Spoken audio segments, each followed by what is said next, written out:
থেকে জীবনের শেষ পর্যন্ত হলো একটা যাত্রা। আর এই যে যাত্রা, সেই যাত্রা পথের মাঝেও আমরা অনেক নতুন যাত্রা নির্ধারিত করি, অন্য অনেক লক্ষ্য লাভ করি। এবার প্রশ্ন হলো যে লক্ষ্য বেশি গুরুত্বপূর্ণ নাকি যাত্রা? কেউ বলবে লক্ষ্য বেশি গুরুত্বপূর্ণ, কারণ তার জন্যই আমরা এই যাত্রা স্থির করি। কেউ বলবে যাত্রা বেশি গুরুত্বপূর্ণ, কারণ এই যাত্রা পথে চলতে চলতে আমরা অনেকগুলো শিক্ষা লাভ করি, কর্ম করার জন্য অনেক দিশা খুঁজে পাই।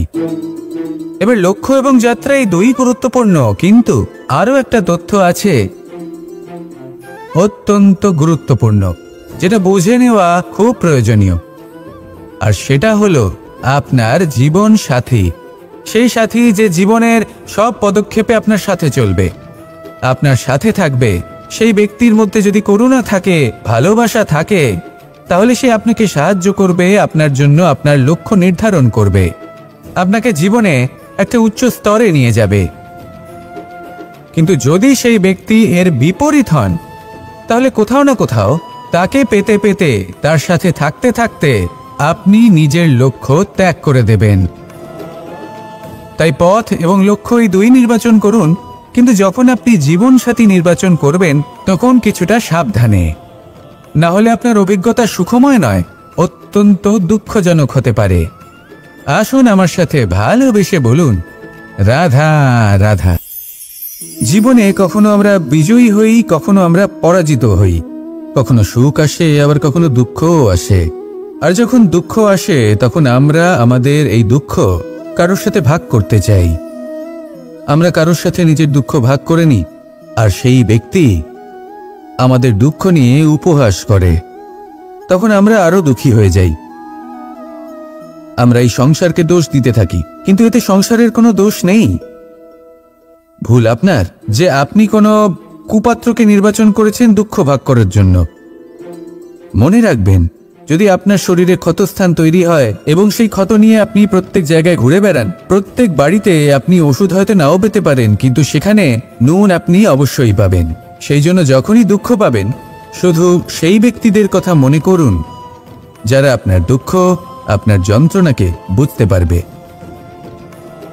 যারা আপনার সহায় হওয়ার জন্য প্রস্তুত, আপনাকে সাহায্য করার জন্য প্রস্তুত, আপনার অন্তরকে প্রেরিত করতে প্রস্তুত।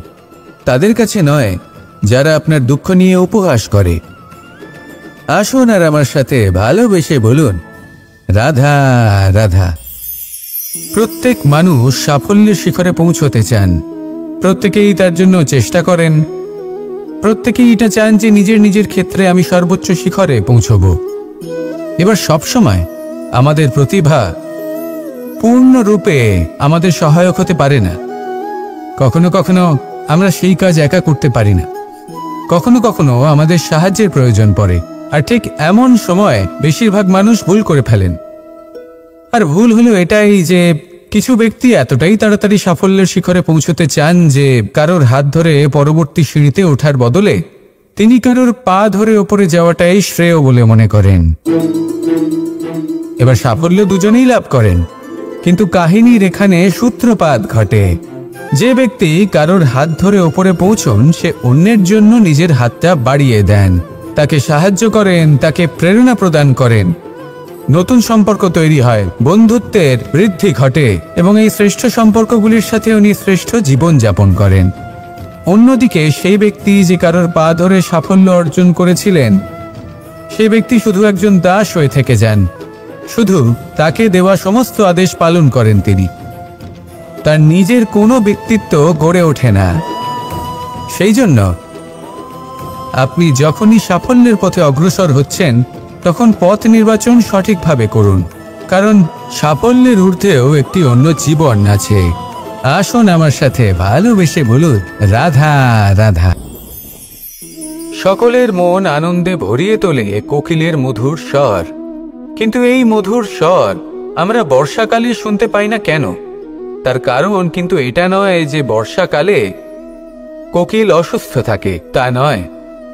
কোকিল সিদ্ধান্ত নেয় নীরব থাকার, কিন্তু এই সিদ্ধান্ত কেন নেয়? তার কারণ হলো ব্যাঙ। বর্ষার ঋতুতে অনেক ছোট ছোট স্থানে জল জমে, আর সেই কারণে অনেক ব্যাঙের জন্ম হয়।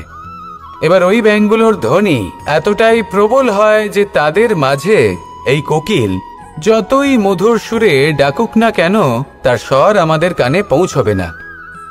সেই জন্য ও সিদ্ধান্ত নেয় চুপ থাকার। আর এটাই হলো আমাদের জীবনের শিক্ষণীয় বিষয়। আপনি যদি এমন কোথাও থাকেন যেখানে আপনার আশেপাশে মূর্খ মানুষ আছেন, তাহলে সেখানে চুপ করে থাকাই হলো সবথেকে শ্রেষ্ঠ সিদ্ধান্ত। কারণ ওই মূর্খদের চিৎকারের সামনে কেউ আপনার জ্ঞানের কথা বুঝতেই পারবে না। সেই জন্য সেখানে চুপ করে থাকুন। পরবর্তীতে গিয়ে যেমন এই ব্যাঙের ডাক এটা শান্ত হবে আর তারপর থেমে যাবে, ঠিক তেমন মূর্খদের সময় একটা নির্দিষ্ট কালের পর গত হয়। আর তারপরে আসে বিবেকবানদের সময়, আপনার সময়। শুধু ধৈর্য ধরুন। আসুন আর আমার সাথে ভালোবেসে বলুন রাধা রাধা।